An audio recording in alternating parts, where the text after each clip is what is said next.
शहर के एक बड़े और आलीशान मकान में साक्षी अपने ससुराल वालों के साथ रहती थी। उसका जीवन कभी आसान नहीं था, लेकिन वह हमेशा अपने परिवार के लिए खड़ी रहती थी। शादी के बाद से ही वह कई मुश्किलों से जूझ रही थी, खासकर अपनी भाभी ईशा के साथ। ईशा एक गंभीर और कठोर महिला थी, जिसकी सख्ती ने कई बार साक्षी के सपनों को तोड़ दिया था। लेकिन ईशा की कठोरता के पीछे एक बड़ा राज छुपा था, एक राज जो उसने अब तक किसी से साझा नहीं किया था। उसकी ज़िंदगी में ऐसा एक अतीत था जो उसकी हर खुशी को खा जाता था। एक रात जब वह सारा परिवार सो चुका था, साक्षी ने गलती से ईशा का एक पुराना डब्बा देखा। उसमें कुछ कागजात और पत्र थे जो उसकी ज़िंदगी का वो हिस्सा बयां कर रहे थे जिसे ईशा छुपाना चाहती थी। साक्षी ने धीरे धीरे उन कागजों को पढ़ना शुरू किया। पत्रों में लिखा था कि ईशा ने अपनी जवानी में एक बड़ा फैसला लिया था जो आज भी उसके लिए खौफनाक था। वह एक हादसे की गवाह थी जिसे छिपाकर उसने अपने परिवार की रक्षा की थी। साक्षी के मन में सवाल उठे, क्या वह ईशा से इस राज को सामने लाए? क्या इससे उनके बीच का रिश्ता टूट जाएगा या दोनों और करीब आएंगी? साक्षी ने फैसला किया कि वह ईशा से इस बारे में बात करेगी, पर जब उसने ईशा से इस राज के बारे में पूछा तो वह बचने की कोशिश करने लगी। समय के साथ दोनों के बीच में अनबन बढ़ने लगी। घर का माहौल तनावपूर्ण हो गया, लेकिन साक्षी ने हार नहीं मानी। उसने ईशा के अतीत को समझने की ठानी। इसी बीच मकान में कुछ अजीब घटनाएं होने लगी। कभी खिड़कियां अपने आप खुल जाती तो कभी फर्नीचर अपने आप हिलने लगता था। परिवार के लोग डरने लगे। साक्षी और ईशा ने मिलकर इस रहस्य का तह तक जाने का फैसला किया। उन्होंने जाना कि मकान में ईशा के उस अतीत से जुड़ा एक पुराना सच छुपा है, जिसे उजागर करना उनके लिए बहुत ज़रूरी था। अगले ही दिन साक्षी ने ईशा से फिर से उस डिब्बे और उसमें छुपे राज के बारे में बात की। ईशा ने शुरुआत में मना किया, लेकिन साक्षी की आंखों में दृढ़ता थी। उसे झूठ बोलना मुश्किल लगने लगा। आखिरकार ईशा ने अपना दर्द बांटना शुरू किया।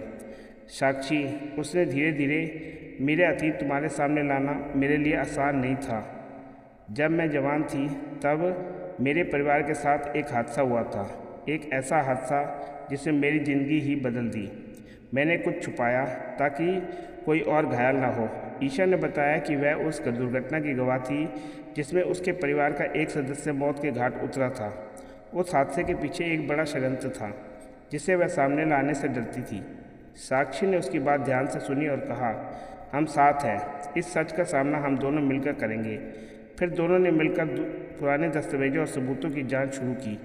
उन्हें पता चला कि उस हादसे में शामिल कई लोग अब भी जिंदा थे और उनके खिलाफ कार्रवाई करना जरूरी था। लेकिन सच सामने लाने का मतलब था अपने परिवार की छवि और शांति को खतरे में डालना। यही कारण था कि ईशा ने पहले कभी इस राज को किसी और से साझा नहीं किया। दोनों महिलाओं ने फैसला किया कि वह इस लड़ाई को अकेले नहीं लड़ेंगी, बल्कि अपने पति, परिवार के अन्य सदस्यों को भी सच बताएंगी।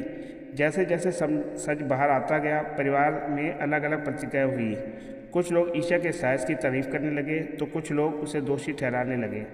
लेकिन सबसे बड़ा झटका तब लगा जब एक करीबी रिश्तेदार ने ईशा और साक्षी को धमकी दी ताकि वह चुप रहे।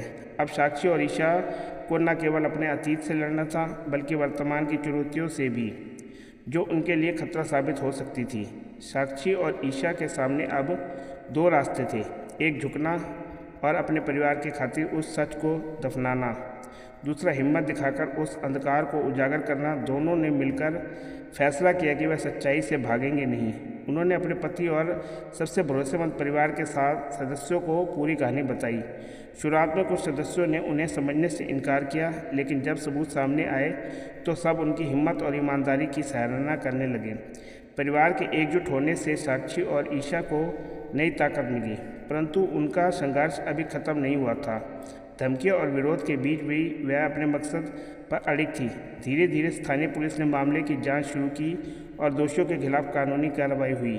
इस लड़ाई में न केवल परिवार की प्रतिष्ठा बनी, बल्कि साक्षी और ईशा के बीच का रिश्ता भी अटूट हो गया।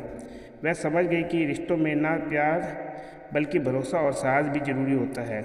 इस कहानी ने दिखाया कि चाहे जीवन में कितनी भी मुश्किलें आए, सही रास्ता चुनकर हम अंधकार से प्रकाश की ओर बढ़ सकते हैं।